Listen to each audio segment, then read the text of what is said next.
ושמר על הדיבר, לא תעשה לך פסל וכל תמונה. והנה, בחדר הזה הורה המלך לחרוג ממנהגו.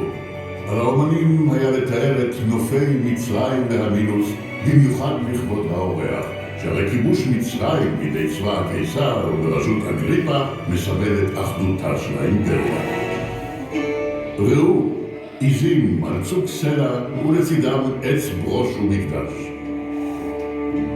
והנה תנין גולש למימי הנילוס. ובתמונה הזאת, הר באחו בצל עץ גדול, וברקע הסירה שטה על גלי הים. והכל מצבעים חיים וטבעיים. ציורים כאלה היו נדירים אפילו ברומא, ועבור האומנים שלי, סיום העבודה עד מועד הביקור נראה כמו משימה בלתי אפשרית. אלא שהורדוס מעולם לא קיבל את הבלתי אפשרי כאפשרית.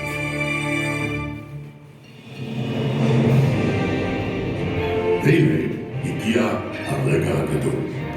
מרקוס אגריפה, המשנה לקיסר, נכנס בשערי נמל קיסריה. העיר לבשה חג והמונים יצאו לקבל את בני האורח רם מעלה. וכאן התחיל המסע של הורדוס